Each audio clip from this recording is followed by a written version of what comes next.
स्वागत है आप सभी का हमारे खास कार्यक्रम शख्सियत में।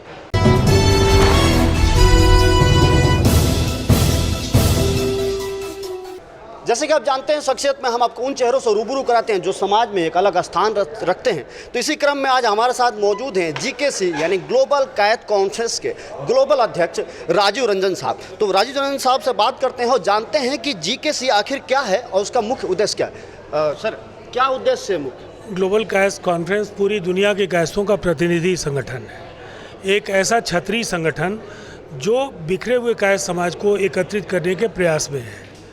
और हमारी ये कोशिश इसलिए है कि हिंदुस्तान की आज़ादी और इतिहास के तीनों कालखंडों में जो हमारी भूमिका है, आज कहीं ना कहीं उसे नज़रअंदाज किया जा रहा है। हमारी हैसियत कमज़ोर होती जा रही है।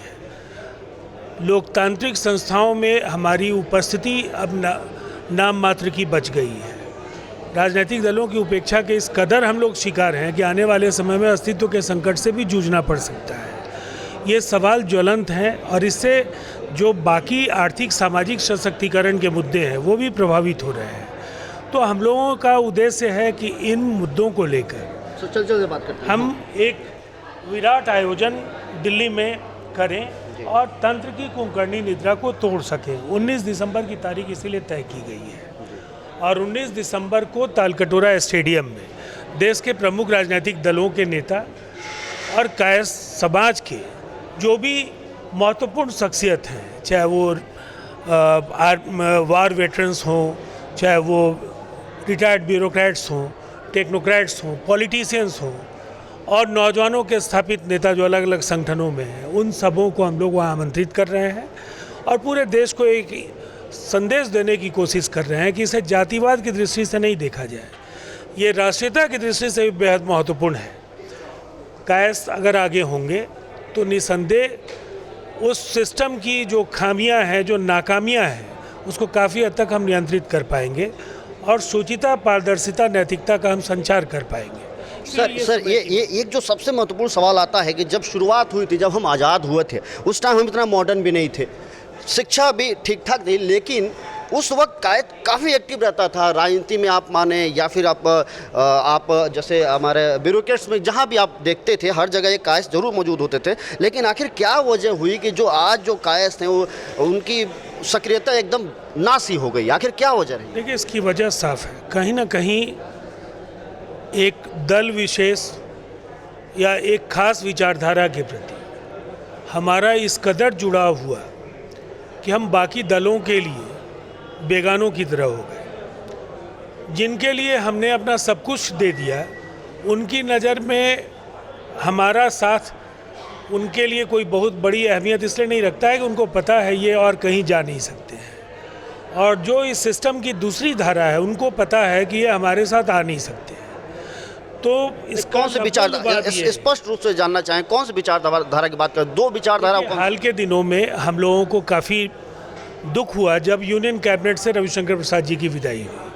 प्रधानमंत्री जी का विशेषाधिकार है, आप किसे मंत्रिपरिषद में रखें, किसे नहीं रखें। लेकिन जब जाति, धर्म, संप्रदाय राजनीति की एक बड़ी सच्चाई है, तो आप देश में कोई दूसरा कायस्थ चेहरा ढूंढ क्यों नहीं पाए जो रविशंकर प्रसाद जी की जगह उस कैबिनेट में हो सकते थे?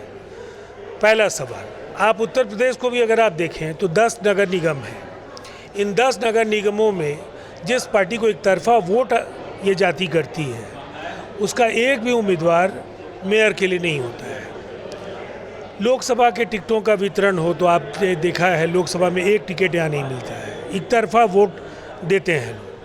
और विधानसभा में भी जिस राज्य में आपने मुख्यमंत्री डॉक्टर संपूर्णानंद की विरासत दी है, उस राज्य में गिनती के लोग अब विधानसभा में हैं। दूसरे राजनीतिक दलों को ऐसा लगता है कि आपका साथ तो भारतीय जनता पार्टी के साथ है, वो आप पर भरोसा नहीं करते हैं, तो वो आपको साथ लेकर चलने के लिए तैयार नहीं है। तो इसीलिए मैं ये कह रहा हूँ कि आप खुशी और दुख दोनों का इजहार करना सीखिए। नाराज़गी लोगों को दिखे, खुशी भी दिखे। तो सर, कायस्थ समाज को कौन सी पार्टी की तरफ जाना चाहिए? जैसे बीजेपी का भी वही हाल है, कांग्रेस का भी वही हाल है, तो कौन से पार्टी की तरफ जाना? हम किसी के खिलाफ नहीं हैं, हम न्याय की बात कर रहे हैं।